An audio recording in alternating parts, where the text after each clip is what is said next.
pas le réflexe général de penser, c'est qu'il y a différents types de crises. Et je crois que c'est une chose qui est très, très importante dans le cadre de démystifier les tabous qui entourent l'épilepsie, de parler des différents types de crises. C'est la raison pour laquelle Nala, mon personnage dans le roman, euh, se verra non pas affecté d'un type de crise, mais de deux types de crises.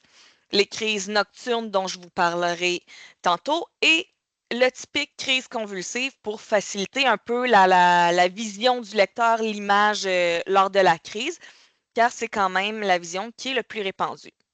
Mais en tant qu'auteur et patiente, c'était très important pour moi de dépeindre la réalité d'une vie avec l'épilepsie en dehors des convulsions. Donc, évidemment, pour vous permettre d'être en contexte, je vais vous parler entre autres de mon épilepsie, de la médication et de la recherche pour trouver la bonne médication qui n'est pas toujours facile par essai-erreur. Et par la suite, il y aura un deuxième volet où on va parler un peu plus du quotidien de la vie sociale, les difficultés scolaires, l'intégration au travail et les conséquences au quotidien pour terminer avec les ressources qui sont possibles. Donc, pour Nala, dès les premières pages, on retrouve une adolescente de 16 ans qui, dès le début, se sent pas trop bien, retourne à la maison après un party parce que, non pas parce qu'elle a envie de partir, mais parce qu'elle se sent un peu étourdie. Pourtant, elle se dit, j'ai pas bu énormément, mais bon, je bois pas souvent d'alcool, donc ça doit être ça. Elle prend un taxi. Très important, on ne conduit pas quand on est sous les effets de l'alcool. Et elle retourne à la maison où elle va directement se coucher et elle va se réveiller en pleine nuit en détresse respiratoire, comme on peut le voir sur la couverture juste ici. Pour Nala, sa situation va débuter à l'âge de 16 ans. Personnellement, ça a débuté lorsque j'avais 4 ans, donc j'étais enfant, très très jeune. Je ne me rappelle pas particulièrement de mes premières crises parce que, comment, qui se rappelle de ce qu'on a vécu quand on avait 2-3 ans, à part peut-être des bribes. Mais je me souviens par contre du premier souvenir que j'en ai. Ça devait faire quand même quelques semaines, peut-être même quelques mois que j'étais malade. Et je me rappelle seulement que j'étais en train de jouer sur ma petite fermette. Et j'ai dû cogner des clous car je me suis réveillée en détresse respiratoire. Et j'ai couru dans les bras de mes parents qui se demandaient justement un peu quoi faire parce que, mon Dieu, un enfant qui arrête de respirer pendant une dizaine, une quinzaine, voire une trentaine de secondes, c'est paniquant. Et c'est à ça que va faire face Nala dès le début de ses premières crises, de se réveiller en pleine nuit en mode j'ai plus d'oxygène. Car c'est oui le type de crise auquel je fais face depuis maintenant 25 ans, du haut de mes 29 ans, si on fait le calcul. Je, je pense que c'est bon. Et je vous expliquerai plus en détail les crises plus tard. Pour ma part, comme j'ai dit, ça a commencé à l'âge de 4 ans et on a eu un diagnostic à l'âge de 6 ans seulement. Donc, ça a pris un 2 ans complet où j'ai été trimballée en cardiologie, en pédiatrie, peut-être même en oncologie, en neurologie à faire des examens à n'en plus finir malgré l'épuisement et à être vraiment démunie. Et c'est la raison pour laquelle je suis heureuse de pouvoir faire cette conférence-là au sein de l'Association québécoise de l'épilepsie ce soir, parce que c'est une ressource et que malheureusement, il y a beaucoup de personnes aux prises avec cette condition-là qui ne connaissent pas les ressources disponibles aujourd'hui en 2025. Et laissez-moi vous dire qu'en 2001-2002, on ne savait pas où les chercher, les ressources. Donc, je trouve que c'est primordial de pouvoir les évoquer. Je dirais aussi que une chose qui va être marquante dans le roman, c'est le rejet social et la vision que les gens auront de Nala. Donc, étant donné que j'ai commencé très jeune, je me voyais mal mettre un roman sur 200 pages qui couvrait l'âge de 4 à 25 ans. Donc, j'ai décidé, pour toucher mieux le lecteur, d'aller directement à l'adolescence, qui a été pour moi le temps de ma vie qui a été extrêmement marquant, qui est le moment où on se découvre en tant que personne, qu'on apprend à s'affirmer et où on se développe socialement. Donc, pour moi, c'est vraiment rendu à la préadolescence que j'ai commencé à prendre conscience de ce qui se passait, de l'impact que ça avait sur mon quotidien et où j'ai dû vraiment faire face à chaque facette en question. Et c'est ce que j'ai voulu dépeindre dans Un bout de souffle. Euh, Souvent, on me dit, Léa, tu as énormément de résilience face à ta situation. Comment tu fais? Mais, et c'est une question que Nala se voit poser par certaines personnes dans le tome 1, qui est celui-ci. Et la réponse, c'est j'en ai aucune idée. On n'a pas le choix quand on est dans une situation où notre vie est complètement chamboulée, où on est amené à l'hôpital, mis dans un lit médicamenté, parfois même contre notre gré, pour notre sécurité, pour notre bien. Ça prend énormément de résilience, mais aussi de volonté. Je dirais que c'est peut-être là où fait la différence d'un entourage qui est présent, comme les parents de Nala sont présents dans le roman pour elle, de sa première crise à la finalité du roman. Ils sont là pour elle et c'est ce qui va faire la différence entre quelqu'un qui va être résilient et persévérer à travers la maladie et un patient qui va s'isoler et parfois tomber dans la déprime ou ce genre de choses-là, car vraiment, les entourages, ça fait toute la différence. Sur mon épilepsie, comme j'ai expliqué un petit peu plus tôt, bonjour à ceux qui viennent de se joindre à nous, c'est des crises respiratoires. Donc, on retrouve Nala qui, dès la première nuit, va subir quelques épisodes sans vraiment comprendre. Donc, on la suit beaucoup dans son incompréhension. Puis ensuite, à l'hôpital, dans la peur, dans l'inquiétude et dans la recherche. Parce que, comme j'ai dit, pour notre part, on a cherché pendant des mois, même des années, si on peut dire, pour avoir des réponses. Et en ce qui me concerne, les examens sortaient tous négatifs. C'était normal. Elle fait 150 crises par nuit, mais les examens sont normaux, elle n'a rien. Uh-huh. Je suis persuadée qu'il y a même des médecins qui ont déjà dit à mes parents incorrect, alors que ça faisait des mois qu'on vivait jusqu'à 100, 150, peut-être même 200 crises par nuit, allez savoir. Donc, Nala va embarquer, elle aussi, dans cette recherche-là, à la différence que suite à quelques examens et quelques inconvénients, elle va rapidement se voir donner un diagnostic. Donc, contrairement à mon vécu personnel, elle ne va pas être dans l'inconnu et dans la recherche pendant des mois, mais plutôt pendant quelques jours, peut-être une semaine. À vous de le découvrir. Et rapidement, la recherche va se diriger plus vers l'essai-erreur des médicaments. Ouais, les foutus médicaments. On va y revenir tantôt parce que c'est quand même un grand aspect qui a dû être couvert, mais dans la subtilité. Je voulais pas arriver et y mettre une tonne de médicaments parce que concrètement, c'est pas ce que les médecins font en général. Ils vont arriver et ils vont essayer un médicament.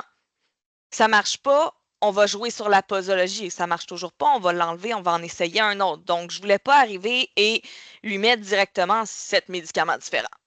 C'est pas la réalité. Et donc, Nala va se voir insérer une certaine médication graduellement, euh, infructueusement pendant un certain temps, jusqu'à ce qu'elle apprenne ce qu'est être réfractaire. Mhm. Réfractaire, dans le fond, c'est quand, pour ceux qui l'ignorent, mais je me doute que ceux qui sont ici savent en majorité ce que c'est lorsque le cerveau ne répond pas normalement à l'impact d'un traitement sur un seul médicament, lorsque ça prend plus de 2 médicaments pour faire la même job qu'un seul. Si seulement les effets secondaires des médicaments étaient eux aussi minimisés, au fur et à mesure où on augmente le traitement parce qu'il répond, le cerveau il répond pas, ben le cerveau répond pas non plus aux effets secondaires, ça serait le fun, hein? Ouais. Je me dis que ça serait le fun, mais c'est pas la réalité, encore une fois, malheureusement. Euh, Nala va devoir chercher en elle le moyen d'échapper à la réalité. Et on me dit parfois, Léa, toi, comment t'as fait? J'ai envie de répondre qu'on n'échappe pas à la réalité, on s'évade de la réalité. Il y en a qui vont éviter leurs problèmes et il y en a qui vont aller dans le confort de leurs parents. Pour ma part, c'est ce qui est arrivé. Et c'est, comme j'ai dit, ce que Nala va vivre à plusieurs reprises. Euh, Comparativement à moi, elle n'a pas de petite sœur. Donc, c'est vraiment elle et ses deux parents contre le monde entier.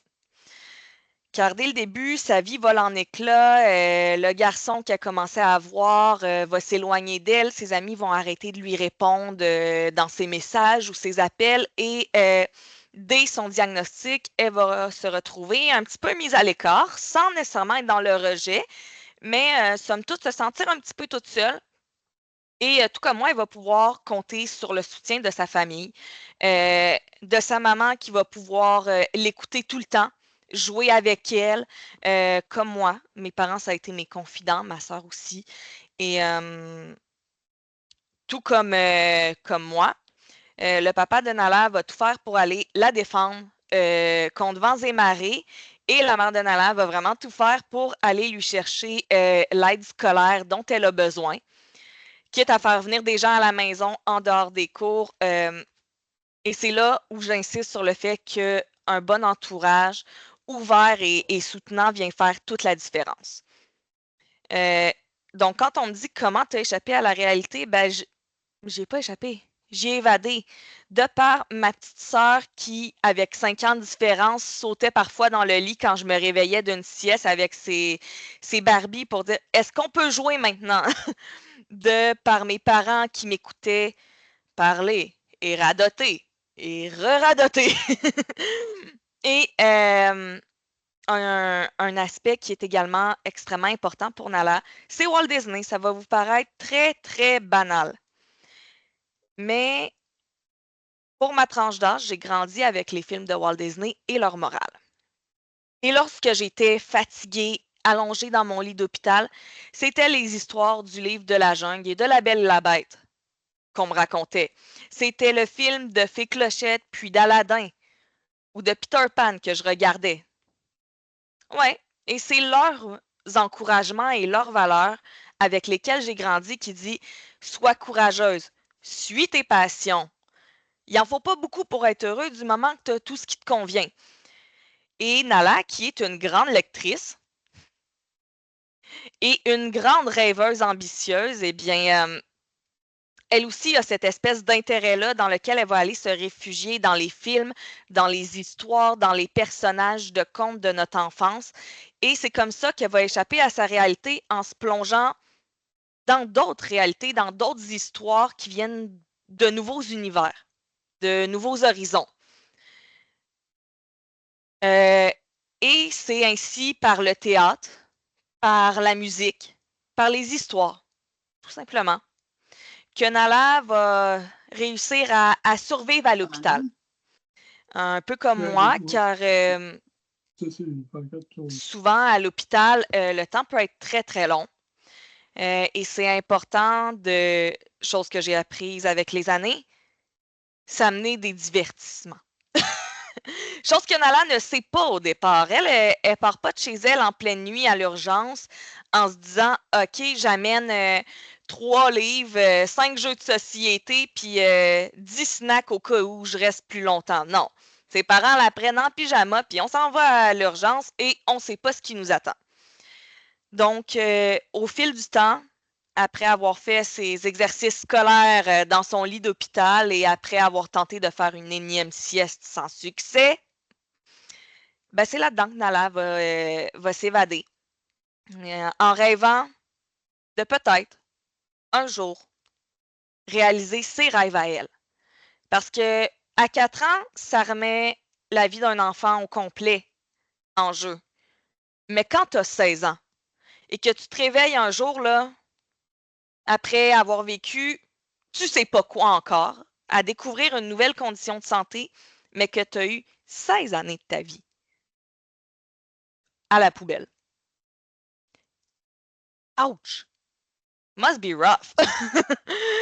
Ça a été d'ailleurs un défi pour moi dans À bout de souffle lorsque j'écrivais le livre, de créer le deuil d'une vie sans l'épilepsie, car je n'ai pas connu ça.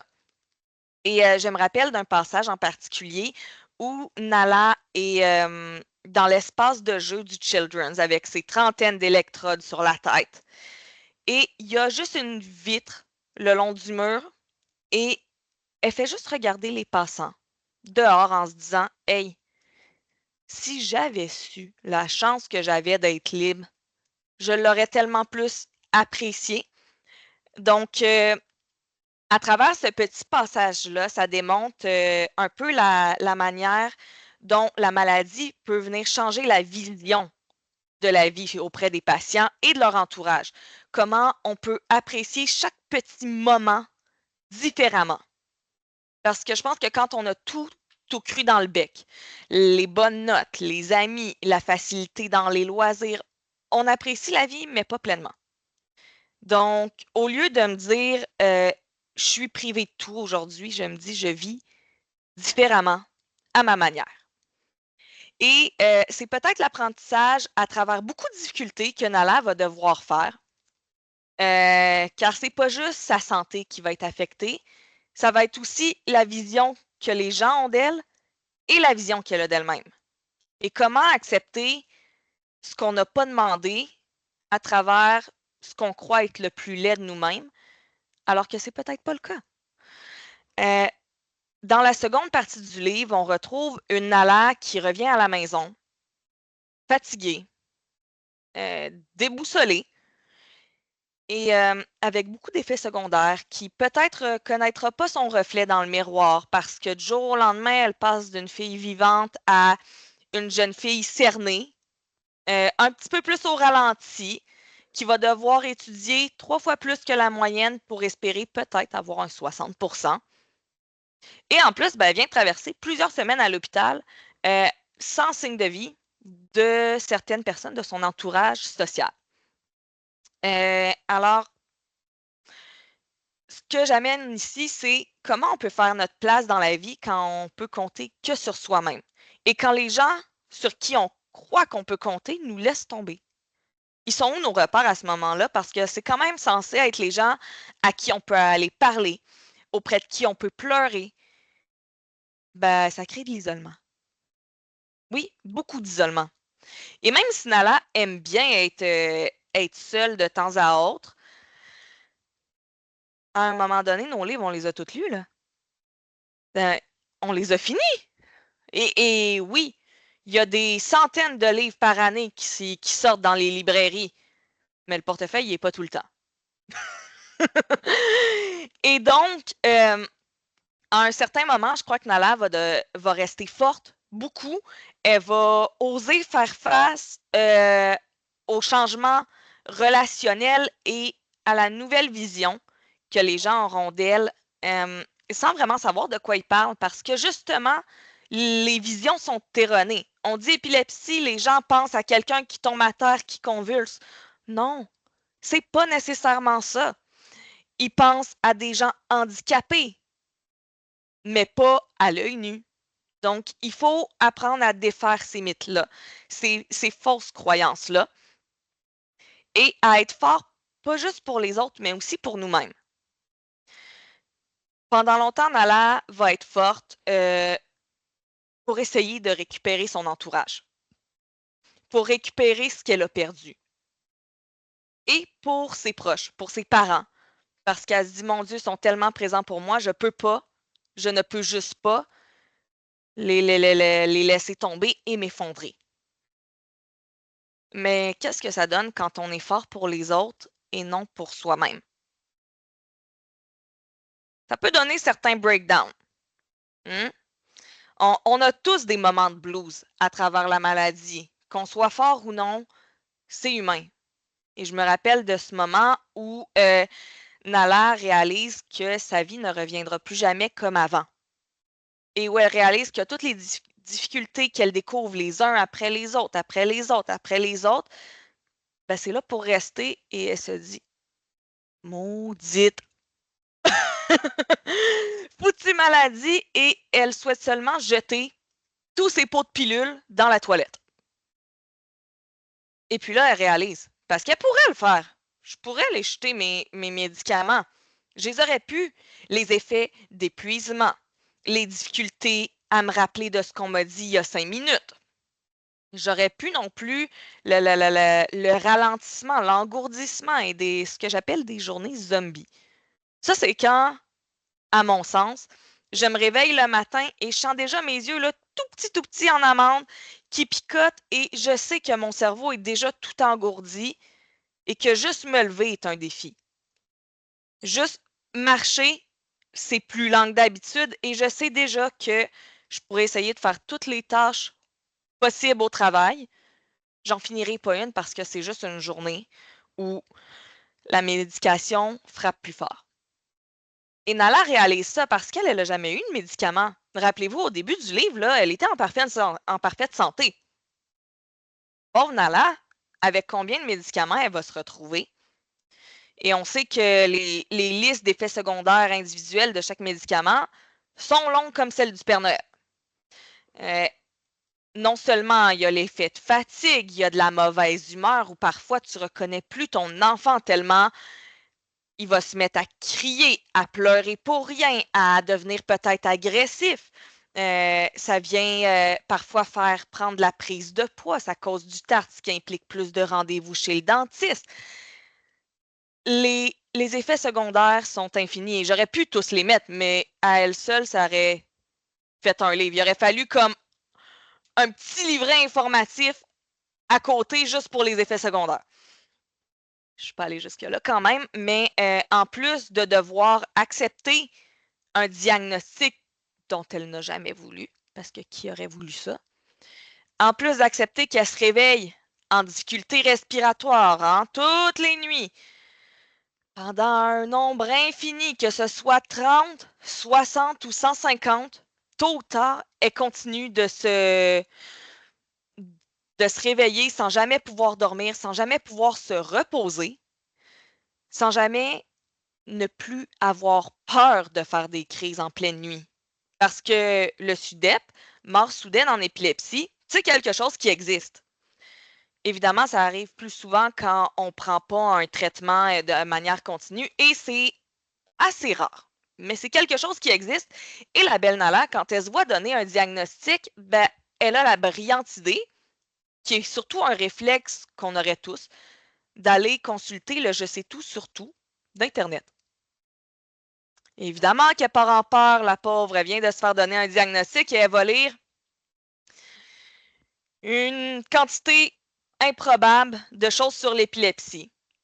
La réalité, c'est qu'on a beau lire tous les articles et les Wikipédia qui existent, on apprend sur le tas.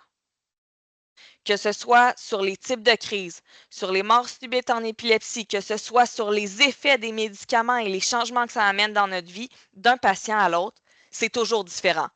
Un patient peut se retrouver endormi à terre sur du Tegretol, tandis que l'autre, ça va lui donner de l'énergie. L'un peut avoir plus d'appétit en prenant le Epival, tandis qu'un autre, il aura juste plus faim puis il aura mal au cœur. Ça diffère d'un patient à l'autre.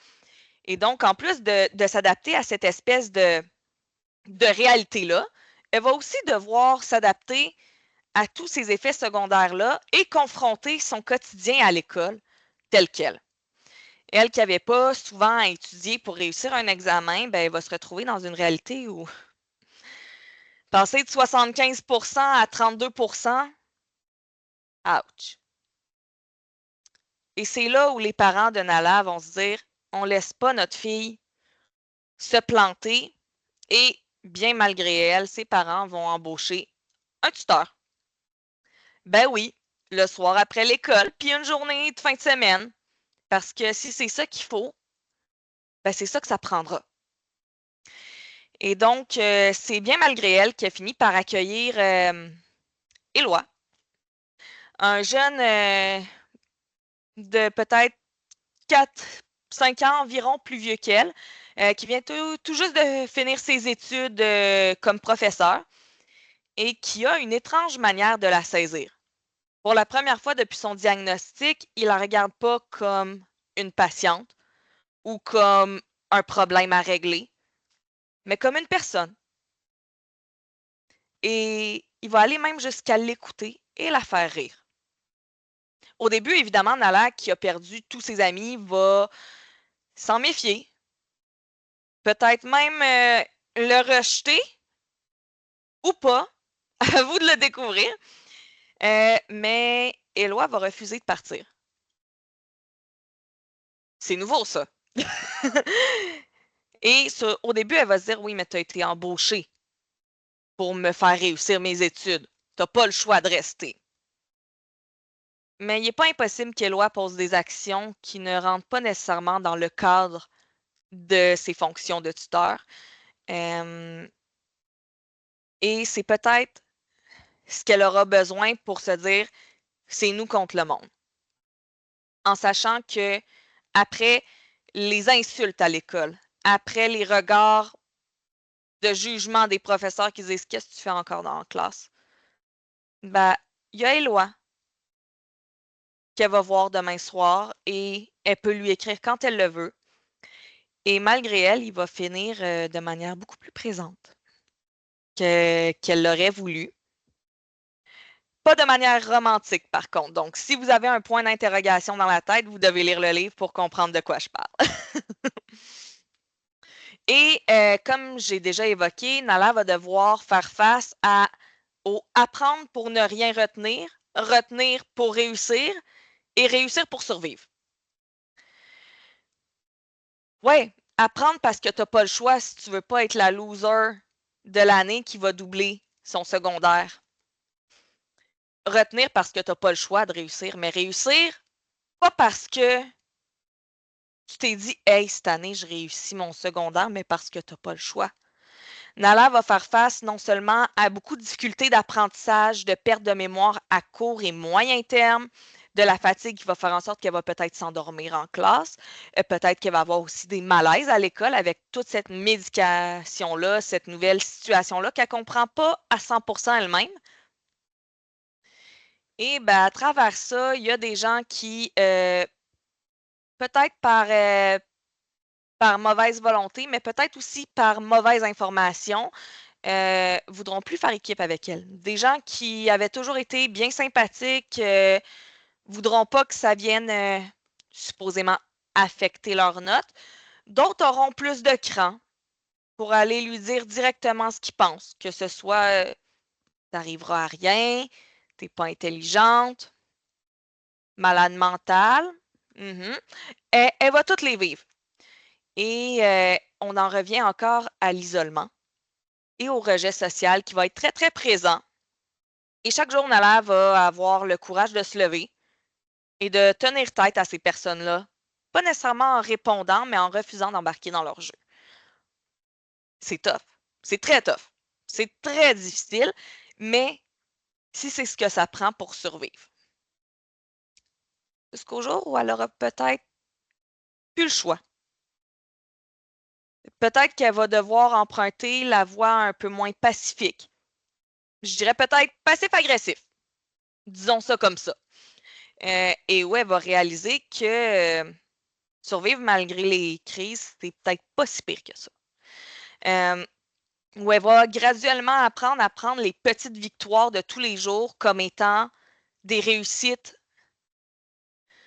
qui pour elle sont grandes. Ben oui, j'ai eu 61%. C'est vrai que concrètement, quand on est en train de préparer sa vie pour faire son entrée au cégep, c'est une très mauvaise note. Mais pour Nala, qui étudie depuis des mois pour réussir, c'est bon. C'est correct de s'en réjouir. C'est correct d'être heureux de notre réalité et de notre succès. Et donc, comme j'expliquais, Nala, qui a 16 ans, on est tous passés par là, on s'apprête à rentrer au cégep, on commence à fréquenter des garçons et on pense à notre avenir. Nala avait peut-être pour plan de carrière d'être psychologue ou travailleuse sociale, mais elle va devoir repenser tout son plan de vie pour peut-être pouvoir réussir dans ce qu'elle veut faire. Et ça, c'est un autre deuil quand tu as un plan de carrière en tête et que tu réalises que tu n'as plus les compétences. Tu les avais, mais tu ne les as plus. Ouais, les foutus cotères et doubles standards, hein? Avec les difficultés cognitives, parce que, rappelons-nous, À cet âge-là, le cerveau est aussi en train de se développer. Oui, même à l'adolescence, si je ne me trompe pas. Surtout à l'enfance, mais aussi à l'adolescence. Et ça vient l'affecter, peu importe à quel âge on développe l'épilepsie. Les crises peuvent venir affecter les capacités du cerveau, mais aussi les médicaments. C'est pas une surprise. Donc, Nala va devoir, à un moment ou à un autre, admettre qu'elle n'a plus le plein contrôle de sa vie. Mais est-ce qu'elle ne l'a vraiment plus? Est-ce que l'épilepsie la définit ou est-ce qu'elle laisse l'épilepsie la définir? Si elle accepte de se morfondre sur ses pertes de mémoire ou est-ce qu'elle décide de s'outiller pour les surpasser? Est-ce qu'elle décide d'accepter l'échec ou elle se dit OK, non, il y a une autre solution. Je vais me donner les possibilités pour avancer. Pour moi, ça n'a jamais été une option. Je me considère pas comme une rebelle, mais disons que j'aime pas qu'on me dise que je suis pas capable de faire quelque chose. Et à ce moment-là, soyez sûr que je vais tout faire pour vous prouver le contraire. Peut-être un peu trop même. Pour tout vous dire. Et donc, est-ce que Nala va accepter l'échec ou non? Et souvent, on me dit, Léa, comment tu as fait pour faire tout ce que tu as accompli du haut de tes 29 ans?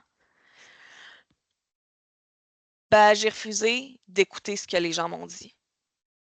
J'ai refusé d'accepter d'être ce que les gens pensaient que j'étais. Et j'ai écouté ce que m'a dit mes parents et ma sœur. T'es plus que ta maladie. Et t'es incroyable et t'as ce qu'il faut pour réussir. Ils me l'ont dit souvent. Très souvent. Et c'est seulement en 2023, lorsque j'ai publié enfin ce livre-là, 1 an après le début de ce projet-là, j'ai fait hey, c'est moi qui ai fait ça. Je savais que très peu de gens se lanceraient dans l'écriture d'un roman, encore moins sur leur propre vécu, encore moins dans toute leur vulnérabilité et dans le jugement qu'ils avaient affronté.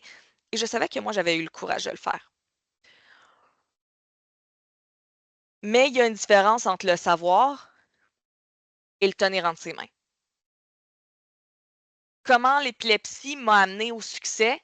Ben, il m'a appris la persévérance, mais aussi une volonté de faire. Il m'a appris à me mettre des œillères, à me boucher les oreilles quand on ne croit pas en moi et à essayer de rebâtir une estime de soi. Parce qu'on va se le dire, quand le rejet nous fait face, et parfois on se fait même boycotter, discriminer, ça peut venir démolir une personne. Nala aussi. Spoiler! Et donc, ce livre-là, je vous ai parlé beaucoup de comment mon vécu m'a amené à l'écrire, mais j'ai envie de vous parler aussi de comment il m'a amené au succès et à me rebâtir. Parce que c'était pas dans mes plans de vie d'écrire un livre. Pas du tout. J'ai toujours été de ceux qui écrivent son vécu dans des journaux intimes. Et en 2022, j'ai eu une première rechute depuis que j'étais avec mon conjoint, qui est avec nous ce soir. Et j'avais besoin d'évacuer. Et on venait d'emménager ensemble. Il y avait des boîtes partout et il dormait déjà. Ben oui, qu'est-ce qui a pris d'aller dormir à 9h30 du soir? Et donc, j'ai sorti mon ordinateur, j'ai ouvert Word et j'ai commencé à taper sous le nom de Nala. Pourquoi? Je ne le sais pas. Peut-être parce qu'avec tout ce qu'on entend sur les documents fraudés, les nuages Internet qui vont au mauvais endroit, j'ai pas voulu prendre de chance de m'exposer à ce moment-là. Mais ça m'a fait tellement de bien que je me suis dit, et si je pouvais faire autant de bien à d'autres personnes? Et c'est très thérapeutique hein, de mettre par écrit ce qu'on vit. C'est d'ailleurs pour ça sûrement que j'ai comme 15 journaux intimes depuis que j'ai 5 ans. Parce que ça fait du bien de sortir en mots. C'est très libérateur. Et ça, c'était quelque chose que je savais car je l'expérimentais depuis plusieurs années.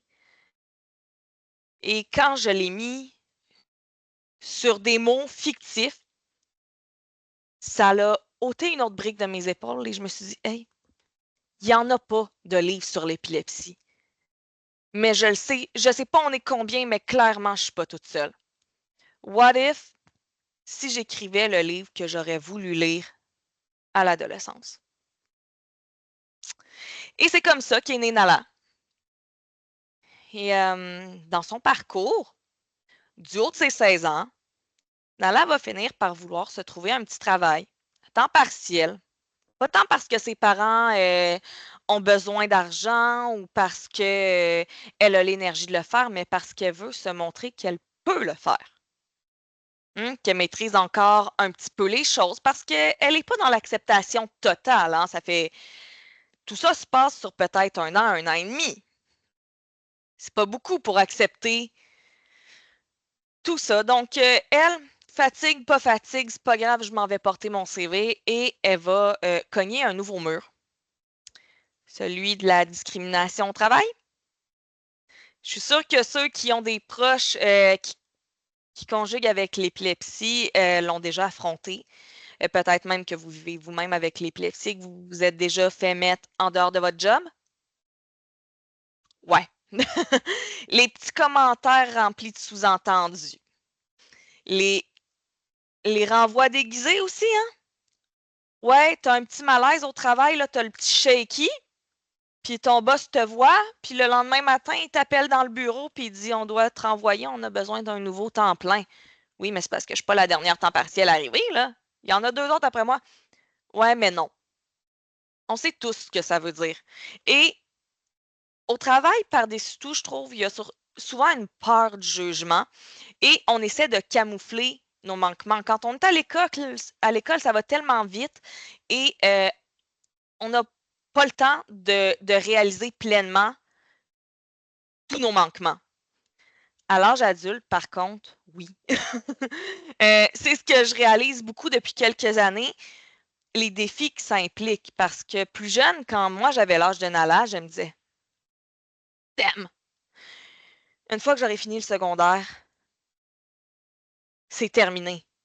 Le rejet, le jugement, l'intimidation. Mais non, au cégep, les gens se soucient encore, même s'ils ont 20 ans, de leurs notes et veulent pas de quelqu'un qui a des difficultés. Ils pourraient dire on va mettre plus de temps, mais on va t'aider pour avoir le même résultat, sachant que tu veux réussir. Mais non, ils vont préférer inventer des histoires abracadabrantes pour juste dire non, non, on ne te prend pas avec nous. Au travail, on va faire des renvois déguisés. Et il y a toujours une volonté mixée à de la honte. Hein? Chaque fois que tu fais une erreur ou que tu te rends compte que tu as oublié une tâche qu'on t'avait demandée. Et il y a toujours la voix de l'ange et du démon. Hein? Elle est forte, le petit démon. Mais quand on fait preuve de persévérance, de volonté, de désir de réussir, pas pour les autres cette fois, mais pour soi-même, je sais pas pour vous, mais moi, quand je subis de la discrimination, j'ai juste envie de leur dire hey, je vais te prouver que je suis capable. Même si ça dépasse mes compétences. Parce que tu n'as pas le droit de définir ma carrière. Non, on n'a pas le droit. On peut pas. Et donc, encore une fois, c'est de la résilience, c'est de la persévérance qui vient affecter beaucoup l'estime de la personne. Et sans traverser tout ça, Nala va quand même faire face à un ou des employeurs qui vont la juger avant même de l'avoir embauchée. Parce que notre réalité est aussi effroyable que ça. C'est non par-dessus non par-dessus non avant même de voir le potentiel de la personne. Et parfois, on me dit, Léa, comment, que ce soit à l'emploi, quand j'étais à l'école, on me dit, ouais, mais avec tous tes défis, comment tu as fait pour avancer? Et je leur réponds la même chose. Je le sais pas. Je l'ai juste fait. Je crois que je suis une personne qui, tout comme Nala, se fixe énormément d'objectifs et qui carbure beaucoup au projet. C'en est un peu la preuve. Je suis quelqu'un qui adore voyager, qui adore écrire, qui adore travailler. Donc, lorsque j'ai une idée qui apparaît dans ma tête, il faut que je la concrétise. Euh, Simplement parce que ça nous fait sentir un peu plus vivant et que ça aide beaucoup l'estime de soi, de se dire j'ai réussi ça. Et pour À bout de souffle, j'avais commencé d'abord un roman fantastique avant cette nuit-là où j'ai eu besoin d'écrire sur ma rechute et Ounala est née. Et j'en avais parlé un peu avec mon entourage, qui évidemment, tout le monde se disait oui, vas-y, vas-y, ça te fait du bien. Puis tu sais, c'est un beau projet. Donc tout le monde m'encourageait, mais toujours avec, je le voyais, l'arrière-pensée qui disait mais oui, t'as jamais écrit puis tu penses que tu vas publier un livre. Hâte de voir ça. Et tranquillement, avec environ 1000-1500 mots par jour, est arrivé un 10 000 mots, puis un 35 000, puis un 50 000. Et éventuellement, j'ai découvert toute une communauté d'écriture qui était comme moi, un peu des marginaux, qui se sentaient différents, qui avaient des passions que les autres n'avaient pas nécessairement et qui carburaient eux aussi au projet littéraire. Et pour la première fois de ma vie, j'ai eu la sensation d'être à ma place. Ce qui a beaucoup aidé à avancer, à naviguer, parce que pour la première fois, j'avais pas peur de poser mes questions. J'avais pas peur de me sentir bête. J'avais pas peur d'être juste moi. Ouais, d'être moi. Et chaque fois que j'en parlais à des gens un peu plus externes à ma vie et qu'on me disait ah ouais, t'écris un livre, ben, je refusais de laisser tomber avec tous les sous-entendus qui venaient. Ouais, mais tu sais, t'as de la misère à garder tes emplois, puis tu penses que tu vas réussir à écrire un livre? Oui, oui, parce que je me donne les outils pour y arriver. Je pose les questions et je refuse de laisser tomber. Donc, à tous ceux qui m'écoutent ce soir, j'ai envie de vous dire, foncez. Vous avez une idée en laquelle vous croyez? Laissez pas votre insécurité, la petite voix de démon, prendre le dessus parce qu'elle est puissante, cette voix-là. Tout le monde se remet en question, mais quand on a été isolé, qu'on a été rejeté, qu'on nous a mis dans la tête qu'on ne peut pas réussir dans la vie, l'insécurité est fait fois 1000. Et je l'affronte encore aujourd'hui. Je prétends pas que j'ai publié un livre et du jour au lendemain, tout l'impact plus négatif de mon épilepsie euh, a disparu, mais j'ai découvert qu'effectivement, il y a plus que l'épilepsie et que le message que je véhicule dans mon roman, que j'ai moi-même écrit avant de le publier, ben c'est vrai. C'est vrai. Aujourd'hui, il y a une femme qui se tient devant vous en train de parler de son vécu pour aider les gens, pour donner une voix et donner vie à cette condition-là dont tout le monde connaît le nom, mais que personne comprend nécessairement. Et c'est pour moi quelque chose que j'ai appris au fil du temps grâce à l'aide de ma sœur durant mes cours de mathématiques ou des encouragements de mes parents ou même de mon père qui débarquait à l'école pour dire au professeur, là, vous allez y réexpliquer la notion d'hier parce qu'elle ne l'a pas compris. Et ça a fait en sorte que le jour où je me suis mis en tête que j'allais pas doubler mon secondaire, pas une matière, pas une année, ben, j'étais allée le chercher en même temps que les autres, mon diplôme de secondaire 5. Mais c'était pas la première fois que je réalisais que je pouvais aboutir à un de mes rêves. La première fois, j'ai décidé de la mettre dans un bout de souffle. Sans vous vendre de punch, plus jeune, j'ai entendu parler d'une fondation qui réalisait les rêves des enfants malades. Je devais avoir peut-être 9 ou 10 ans. Et je suis arrivée à la maison et je dis maman, papa, je veux participer à Rêve d'enfant. Oui, la fondation qui s'appelle aujourd'hui Rêve d'enfant Make-A-Wish Canada. Et je me souviendrai toujours, mes parents m'ont répondu oui, mais Léa, c'est pour les enfants qui sont vraiment, vraiment malades. Et je les ai regardés lors de ça. Je suis vraiment, vraiment malade. À 9 ans, 10 ans, je commence tout juste à comprendre ce qui arrive avec mon corps puis mon cerveau, mais je le suis. Alors, du haut de mes 9 ans, de mes 10 ans, de mes 11 ans, j'ai dit, ben inscrivez-moi, sinon je vais le faire. Je ne l'ai pas fait. Et c'est resté comme ça. Et quelques semaines plus tard, je me suis retrouvée à nouveau à l'hôpital sur mes trentaines d'électrodes sous encéphalogramme. Et a eu un moment où j'étais juste couchée, drainée, épuisée, vidée de toute énergie parce que mon Dieu que ça faisait des nuits que je dormais pas. Et j'ai juste regardé le plafond en soupirant et j'ai dit, un jour, je vais aller voir les princesses maman. Un jour, je vais être assez en santé pour réussir à aller à Disney les rencontrer. Et apparemment, c'est à ce moment-là que ma mère est allée à la bibliothèque du Children's pour envoyer mon inscription à Rêve d'enfant. Et ça a été mon premier voyage. Ça a été ce qui a débuté ma passion pour découvrir le monde, ma passion à la découverte et qui a concrétisé cette belle relation-là que j'avais avec Disney. Donc oui, les rêves, on peut les réaliser. Que ce soit de voyager quand on est malade, que ce soit de réussir notre scolarité, que ce soit de publier un livre. Quand on veut, on peut. Et si tu le rêves, tu peux le faire. Il suffit juste d'être capable de croire en toi assez pour faire fi des regards et des propos des autres. Et c'est loin d'être facile.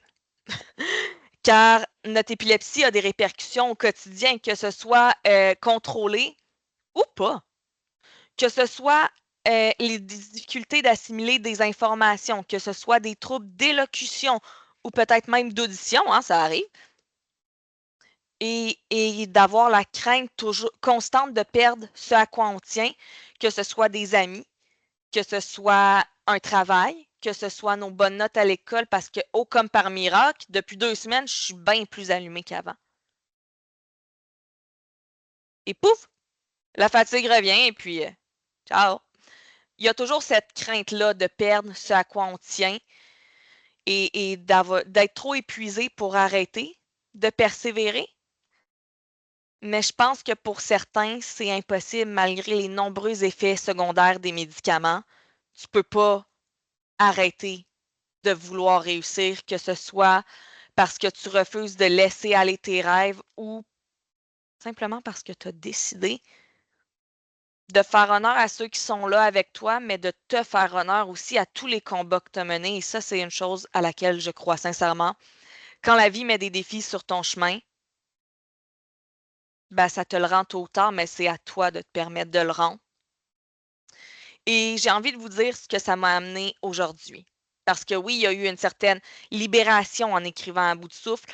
J'ai évolué dans une condition de santé que je croyais avoir acceptée et j'ai réalisé que finalement, pas tant que ça. Donc, ça a amené énormément d'évolution et encore plus ensuite. Un jour, on a sonné un 23 octobre à ma porte pour me donner ce petit bijou. Je vous dirai pas que j'ai attendu le livreur tout l'avant-midi, le nez collé à la fenêtre, mais je l'ai fait. Et grâce à ce roman-là, j'ai effectivement rencontré une communauté littéraire en premier lieu. Puis ensuite, j'ai été dans des salons du livre où j'ai dédicacé mon roman et où j'ai rencontré une tonne de lecteurs qui se disaient tellement touchés d'avoir découvert ce livre-là, que pour la première fois, ça avait ouvert le dialogue avec un membre de leur famille ou qui comprenait mieux pourquoi leur père n'était pas toujours capable de venir passer la soirée avec eux, qui avait réussi à être plus conciliant. Et quelques mois plus tard, j'ai eu un appel du premier organisme que j'ai rencontré pour l'épilepsie, qui est Épilepsie Montérégie, qui m'avait vu aller et qui me demandait si je voulais participer à une revue littéraire sur le sujet qu'il était en train de rédiger et qui en a profité pour me dire voudrais-tu venir faire une séance de dédicace? Voudrais-tu venir faire une conférence? Et on a commencé à collaborer là-dessus. Et il y a une photo en particulier qui est la photo qui était sur l'image de promotion de ma conférence d'aujourd'hui, qui a été prise ce soir-là, lors de ma première conférence, avec plus d'une cinquantaine de personnes, où je me dis, mon Dieu, c'est moi ça. Et j'ai manqué pas me reconnaître, vraiment. Et c'est là que j'ai pris conscience qu'il y a plus que la maladie. Pourtant, ça fait 25 ans aujourd'hui que je fais de l'épilepsie. J'avais fait la paix avec une bonne partie. Et ensuite, j'avais cru faire la paix pendant la rédaction. Et ensuite, j'ai commencé à me redécouvrir à travers l'auteur et non la patiente, puis ensuite en tant que personne. Et aujourd'hui, je peux dire que j'ai un conjoint en or depuis 9 ans. Donc oui, une relation stable avec une personne qui va vous voir pour qui vous êtes et vous aider, vous appuyer dans ce cheminement-là en faisant des projets de tous les jours avec vous, en voyageant, en achetant une maison, en regardant si c'est possible d'avoir des enfants, juste en vous disant que vous êtes capable. Mais ça existe. Avoir une famille de cœur, je dois dire que j'ai été extrêmement chanceuse avec ma sœur, mes parents et des amis en or. Parce que oui, dans À bout de souffle, malheureusement, Nala va perdre beaucoup de gens de par l'intimidation, de par les insultes, de par la remise en question. Mais aujourd'hui, j'ai la chance d'avoir d'excellents amis. Certains sont même ici ce soir et je les remercie. Et de découvrir une nouvelle indépendance. Ou à peu près, hein, parce que il y a pas de solution miracle au défi qui implique l'épilepsie, mais reste qu'il y a une réalité qui est possible de mettre en place, telle que le transport adapté pour ses déplacements. Euh, Souvent, quand on commence à être atteint d'épilepsie, on perd notre permis de conduire pour une durée minimale de 6 mois. Et souvent, les gens sont extrêmement déstabilisés par ça et ils sont tout à l'envers parce qu'ils n'ont pas tous la chance d'avoir un conjoint ou une famille qui va les lifter tous les jours pendant des années. Mais il existe le service de transport adapté qui nous redonne une certaine indépendance, qui nous permet de revenir un petit peu à la vie d'avant. Et je crois que c'est important de connaître ces services-là. Donc, en fait, avant, moi, j'étais très limitée car ça fait seulement 2-3 ans que j'ai accès au transport adapté. Avant ça, c'était mon conjoint et ma famille qui me donnaient des lifts à peu près partout. Et on avait entendu parler de ce service-là. On en avait parlé au médecin. Il nous avait dit oui, mais elle vit encore chez ses parents. Quand j'ai arrêté de vivre chez mes parents, oui, mais elle est encore aux études. Et alors, en quoi c'est un critère d'être aux études ou non? Mais éventuellement, et donc, je suis déménagée plus près de l'école, se donner les moyens. Et éventuellement, ben, j'ai fini les études. Et ça me prenait 2 à 3 heures pour faire un trajet de 15 minutes en voiture. Pour le faire en autobus, voire même en métro. Et éventuellement, ben, j'ai manqué l'autobus un soir de tempête. Et je me suis pris une engelure à l'oreille. Et c'est suite à ça qu'on a relancé le médecin et que cette fois, on a vraiment dit non, non, écoute, on en a besoin. Et ça change vraiment tout. Tout, tout, tout. Tu passes de dépendre de tout le monde à je peux aller à peu près où je veux, à peu près quand je veux, comme je veux. Enfin, du moment qu'on avise la compagnie 24 heures d'avance. Et ça, c'est quelque chose qui sera abordé ultérieurement, tout comme, excusez-moi, au même titre que le travail. Je vous ai dit que dans À bout de souffle, on aborde la discrimination. Éventuellement, on va aussi aborder l'emploi. Mais vous avez un scoop ce soir. Non seulement il y aura, à la demande des lecteurs, un tome 2 d'À bout de souffle. J'aurais jamais pensé écrire un livre, encore moins en faire une série. Vraiment pas. Mais les lecteurs l'ont demandé. Alors, pourquoi pas? Et il y aura un gaps d'âge de 10 ans entre le tome 1 et le tome 2. Et on va retrouver une Nala plus adulte. Donc, avec de nouveaux enjeux, les déplacements, le désir de fonder une famille, de la discrimination au travail un peu plus présente. Donc, il faudra attendre la sortie et il est là le scoop, possiblement en 2026. Sinon, début 2027, gros maximum. Et donc, on va découvrir possiblement une Nala plus aboutie, plus mature, un peu comme moi. maybe? Car aujourd'hui, j'ai la chance, avec tout ça, en ayant fait des conférences à travers la province, de par Épilepsie Montérégie, Épilepsie Québec, Épilepsie Estrie. Il y a quelques mois, l'Association québécoise de l'épilepsie m'a contacté et m'ont dit: Hey, on a vu ce que tu fais. On a vu que tu as écrit un livre et on aura un poste de disponible. Selon nous, ça pourrait être bon pour toi. Voudrais-tu nous envoyer ton CV? Et donc, oui, c'est possible de travailler avec l'épilepsie.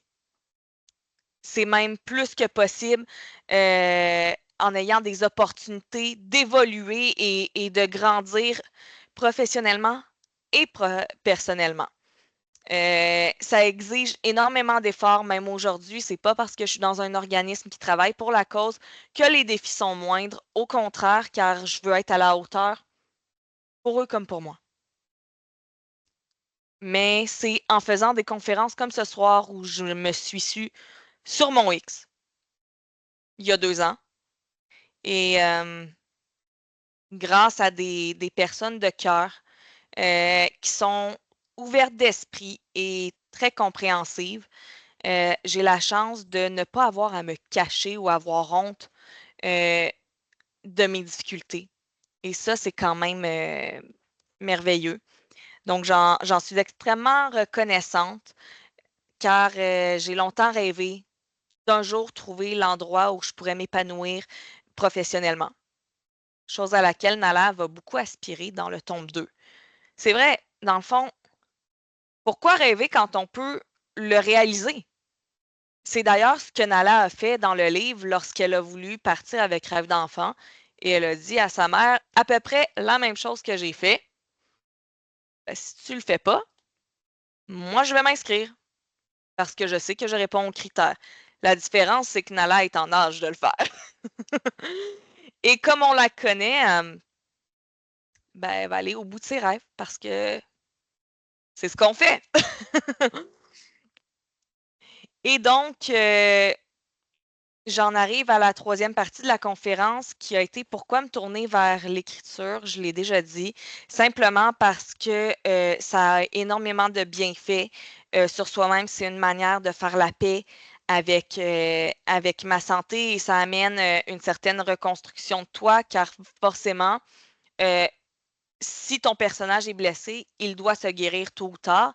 Et forcément, moi, ça m'a amené cette espèce de semi-guérison pour passer par-dessus les blessures que la brutalité de la vie ont pu infliger et amener une vision plus positive de moi-même après plusieurs années à ne pas le voir ou à le voir partiellement, mais aussi le désir d'aider et de donner une voix à une condition qui est encore très méconnue. Et ça m'a permis également de découvrir la communauté des gens qui sont atteints d'épilepsie, qui m'a fait réaliser qu'on n'est pas tout seul, loin de là. Euh, alors, je vous ai déjà parlé de ce qui m'a mené à écrire un livre. Euh, c'est un travail de longue haleine. S'il y en a parmi vous ce soir qui se disent Hey, moi aussi, je pourrais écrire un livre avec mon histoire, la première chose que je vais vous dire, c'est lancez-vous. Genre, vraiment, allez-y, croyez en vous, mais sachez que c'est un travail herculéen. Ça a l'air de rien comme ça, là.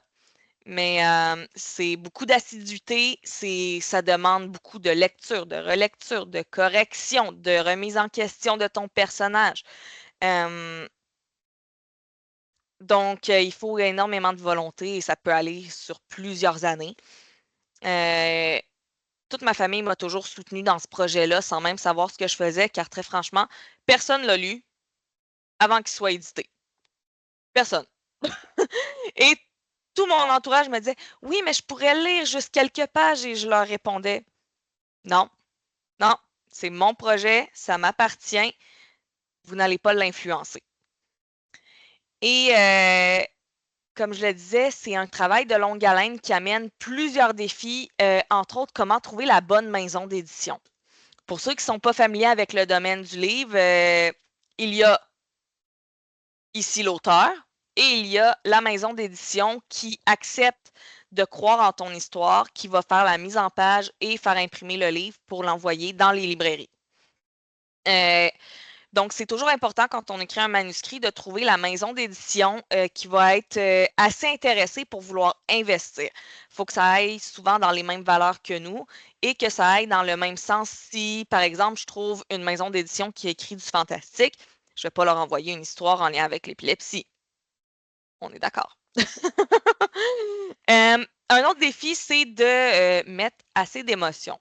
Vous allez me dire, oui, mais tu l'as vécu. Tu es capable de mettre de l'émotion. Mais l'émotion, c'est sur les mots. Le fameux montre-le, ne fais pas que le dire, don't tell it, show it, qui, je l'ai découvert au fil du temps, est souvent d'utiliser les 5 sens. Donc, au lieu de simplement dire le personnage est triste et il se met à pleurer, d'utiliser les sensations du toucher telles que je sens la larme couler sur mon visage. Donc, ça implique quand même beaucoup d'apprentissage, surtout pour un premier roman, et de se rendre vulnérable. Beaucoup, beaucoup, étant donné que c'est principalement inspiré de ma vie. Ça implique de puiser en soi et de mettre sur papier tout ce qu'on s'est protégé et d'abaisser toutes nos barrières. Ce qui n'est pas toujours évident. Il y a des moments où j'ai ri, il y a des moments où j'ai pleuré en écrivant, mais comme ça en a valu la peine. Et la dernière chose qui est très difficile quand on écrit, c'est la révision, car on peut le relire 1000 fois. Il n'y a pas un manuscrit parfait, mais la plupart du temps, l'auteur va tellement vouloir publier son livre qu'elle va le retravailler en cherchant la perfection, chose qui arrivera jamais. Il n'y a pas un manuscrit parfait, mais pour avoir des chances de le faire éditer, ça implique quand même énormément de relecture, de révision, de correction et de remise en question. Hein? Est-ce qu'il est assez bon? Est-ce qu'il est prêt? Est-ce qu'il ne l'est pas? À un moment donné, il faut lâcher prise et juste l'envoyer. Et à ce sujet, j'ai une petite anecdote à vous raconter. J'ai commencé ce livre-là en 2022, au début de la pandémie. Si je ne me trompe pas, 2021. 2021. Oui. Et en 2022, comme je vous ai dit, j'ai eu une rechute. Et j'ai été hospitalisée. Ben oui. Et c'est depuis mon lit d'hôpital que j'ai regardé mon manuscrit. Ça faisait 1 an que je le travaillais. Et j'ai juste ouvert mon ordinateur et je suis tombée sur le site internet qui était resté ouvert de la maison d'édition où je voulais publier mon roman et j'ai fait ben, c'est un signe, Manala. On a commencé les deux au même endroit, mais on va l'envoyer d'ici. Et c'est donc depuis mon lit d'hôpital à McGill que j'ai envoyé mon manuscrit en maison d'édition. Et quelques mois plus tard, après 7 refus, j'ai fini par avoir un. Madame, nous avons le plaisir de... Il m'en fallait pas plus. Les refus, c'est nous vous remercions pour l'intérêt que vous portez à notre maison, blablabla. Bla, bla. Alors, quand après 7 refus, j'ai entendu nous avons le plaisir de... Je ne l'ai pas entendu, en fait, je l'ai lu dans le courriel. Le locataire d'en haut, il a dû croire qu'il y avait un meurtre parce que j'ai crié pendant au moins 10 minutes. J'étais toute seule chez moi et j'ai tellement crié et le processus d'écriture, c'est tellement exigeant et satisfaisant à la fois. Ça implique le brouillon, comme j'ai dit, ça implique la relecture, la réécriture. Mais une fois qu'il est envoyé et admis, c'est là que commence le vrai fun. C'est de choisir le titre, le graphisme, hein, la couverture, de choisir dans quelle calligraphie on va aller et enfin l'impression. Le moment où tu reçois ton livre et où là, tu peux aller dans les librairies, trouver ton roman sur les étagères, faire des dédicaces dans les salons du livre, rencontrer les lecteurs. Donc oui, l'auteur a quand même la partie la plus exigeante, mais au moins en retour, il y a la partie la plus fun, qui est de pouvoir échanger avec vous. Donc mon objectif, c'est vraiment de pouvoir sensibiliser les gens à cette cause-là, mais aussi de déconstruire les mythes et d'offrir un endroit inclusif pour les lecteurs qui vivent avec cette condition-là. qui permet une intégration plus facile et une meilleure compréhension de la maladie dans une intention de s'accepter tel qu'on est. Parce qu'on est parfait comme on est. Hein. On a tous des défauts, mais je crois que il y a une expression qui est il faut de tout pour faire un monde. Ben voilà. Si on essaie tous de rentrer dans le même moule, ben à quoi ça sert? Moi, ça me dérange pas d'être un moule rond au lieu d'un moule carré. Là. Euh, Et donc, c'est sur cette note que je termine. J'ai prévu un petit 15 minutes. Là, si jamais vous avez des questions, des commentaires, n'hésitez pas et je serai là pour y répondre.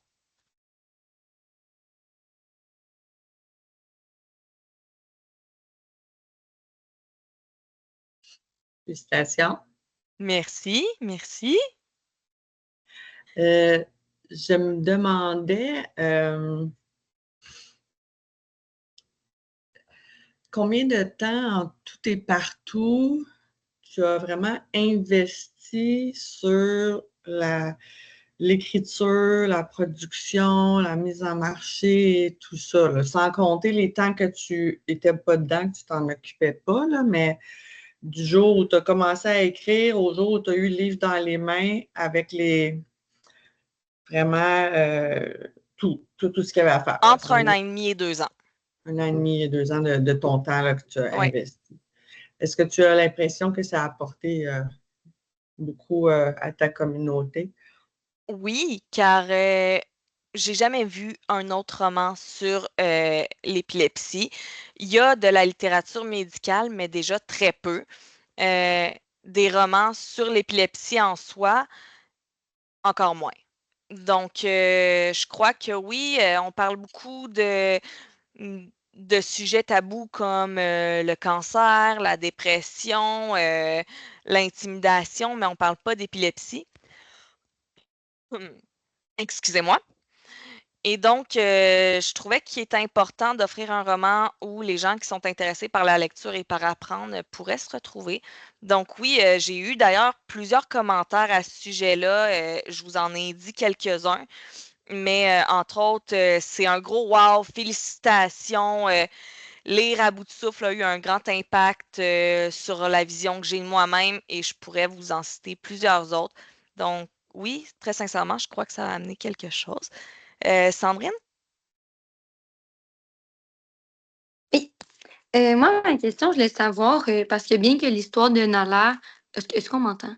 Juste être sûre. Oui, oui, oui. OK. Bien que l'histoire de Nala ressemble à la tienne, ou du moins est inspirée de la tienne, ce n'est pas une autobiographie. Puis qu'est-ce qui t'a amené, dans le fond, à décider de ne pas justement faire une autobiographie, ce qui aurait pu peut-être être plus facile parce que ça aurait été vraiment 100% ton histoire. Donc, qu'est-ce qui t'a amené à vouloir en faire peut-être plus une fiction inspirée de ta réalité et non une autobiographie? J'aime la question parce que les gens ont souvent tendance à le confondre au moment où ils comprennent que c'est inspiré de mon vécu. Ben, j'ai pas beaucoup lu d'emblée des autobiographies dans ma vie. C'était pas quelque chose qui m'attirait plus jeune et je visais principalement les adolescents à la base parce que, comme j'ai dit, c'est un moment charnière de leur vie et j'ai voulu écrire le livre que j'aurais aimé lire. Et donc, si je me mets dans la peau d'un adolescent, il n'ira pas lire une biographie, ou en tout cas très peu. Et c'est la raison pour laquelle, principalement, j'en ai fait une fiction. Et la deuxième raison, c'était de dissocier le personnage de l'auteur. Je ne voulais pas qu'on m'associe au personnage qui, lui, était malade, mais vraiment à l'auteur. Donc, c'était important pour moi de dissocier les deux. C'est la raison pour laquelle ça a été fait sous une autre forme qu'une autobiographie. J'avais Merci pour cru ta voir une réponse. autre main. Ben, de rien. Jacques? Oui. Oui, moi, ma question, c'est plus au niveau de la médication. Tu Mhm. parlais tantôt, je crois, de Tegretol et d'Epival. Oui. OK. Ça, c'est des vieilles molécules qui existaient dans mon temps. Oui.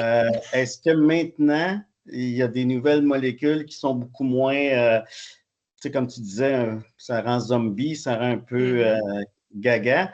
Est-ce qu'il y en a des nouvelles qui sont beaucoup plus tout cas, qui permettent d'avoir une vie beaucoup plus, tu sais, de pas te coucher à 6 heures puis te lever à 8 heures le lendemain matin, là.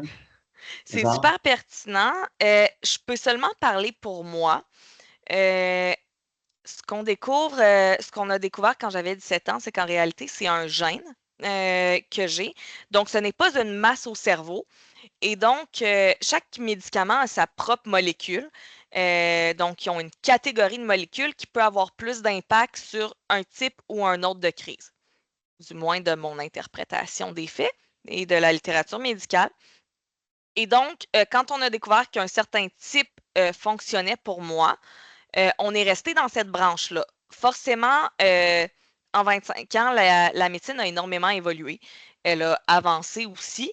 Donc, possiblement qu'il en existe de nouveaux, pas qui fonctionnent sur moi de ce que j'en sais, ou qui sont sécuritaires. Dans le sens où, justement, en février dernier, j'ai eu une hospitalisation pour un sevrage. Et j'en ai parlé avec ma neurologue car j'avais entendu parler d'un nouveau médicament et je ne comprenais pas pourquoi on ne l'essayait pas. Et elle m'a dit, tu sais, il y a des risques pour, j'essaie de me rappeler c'était quoi, mais comme d'intra-bleeding. Je me rappelle plus du terme en français. Bref, c'était un médicament qui était quand même pas très connu encore, plus connu en France, donc on a préféré attendre car c'était pas recommandé. Mais si je me fie à ce que moi je connais, c'est que ça va selon les molécules qui fonctionnent sur différents types de crises. Et comme dans mon cas, c'est génétique et que c'est quand même très peu connu, il y a 17 ans, 12 ans, quand j'avais 17 ans, on m'a appris que c'était génétique et qu'on était mondialement 4 diagnostiqués avec ce type de crise d'épilepsie-là. Donc, c'est difficile à dire dans mon cas. Je suis convaincue, par contre, j'ai entendu parler du Xcopri, qui est un nouveau médicament que plusieurs à l'association prennent, pour lequel on s'est d'ailleurs battu récemment. Et donc, oui, il y a de nouveaux médicaments qui fonctionnent mieux pour plusieurs sortes d'épilepsie. Avec moins d'effets secondaires, je pourrais pas dire parce que je n'en ai pas fait l'utilisation jusqu'à ce jour. Excuse, des fois je te distrais, j'ai comme un chat très, très Il n'y a pas de dérangeant. problème. Ouais, OK. Merci. De rien. Est-ce qu'il y en a d'autres parmi vous qui avaient des commentaires ou des questions? Oui, Simon? Comment tu t'es senti pendant le processus d'écriture? C'est-à-dire, est-ce qu'il y a des moments où tu disais mon Dieu, je le publierai jamais, ce livre-là, ou je devrais Oui. arrêter, ou tout ça? Qu'est-ce qui a fait que tu as réussi justement à surmonter toutes tes interrogations, toutes tes craintes? Puis parce que, comme tu l'as dit, c'est un long processus Mhm. de création avec toute l'écriture, la révision, la relecture et tout ça. Puis il y a des moments, j'imagine que ça n'a pas dû toujours être Oui. facile de Ben, en rester fait, motivé là-dedans. comme je disais, j'ai découvert sur Facebook une communauté d'écriture qui se faisait des lives d'écriture les samedis soirs pendant 1 heure et demie, auxquels je participais religieusement de manière hebdomadaire et où je pouvais poser mes questions, en fait. Et en échangeant, j'ai vu qu'effectivement, il y en avait beaucoup qui se remettaient en question et que c'était normal. Donc, je pense que le fait qu'éventuellement, j'ai eu moi-même des remises en question, en ayant entendu d'autres personnes dire que c'était normal de de douter de son manuscrit, ça m'a encouragée à ne pas abandonner. Évidemment qu'il y a des moments où je me suis dit, mon Dieu, jamais je publierai ça. Et ayant continué d'écrire depuis la parution d'À bout de souffle, même moi, je suis comme, eh, mon Dieu, que mon écriture a évolué. Et je crois que c'est pour n'importe quel auteur qui écrit et qui publie, regarde ses premiers écrits 1 an, 5 ans, 10 ans plus tard, ça dit, ah, voir que. Donc, oui, j'ai eu des moments où je me suis dit, c'est trop intime, c'est trop personnel. Et il y en a eu d'autres où j'ai fait, non, moi, je le voulais ce livre-là avant. Donc, c'est ça qui m'a motivée à le publier. D'un, ça me faisait beaucoup de bien. Et de deux, je me suis dit que si moi j'en avais eu besoin, il y en a d'autres qui en avaient besoin. Donc, d'aider les gens a été un grand moteur de motivation. Merci. De rien. Est-ce que d'autres d'entre vous ont des commentaires ou des questions? Bien, moi, je voulais juste dire félicitations pour la très belle conférence que tu as donnée. Et puis, tu m'as ému. Merci. Merci. Merci beaucoup. Merci à chacun d'entre vous d'avoir été ici ce soir pour ce moment de partage qui, je l'espère, va faire réaliser à d'autres que c'est correct de se sentir différent et d'espérer éventuellement une société plus compréhensive et plus inclusive. Donc, merci à chacun d'entre vous d'avoir été ici avec nous ce soir. Merci pour ta belle conférence.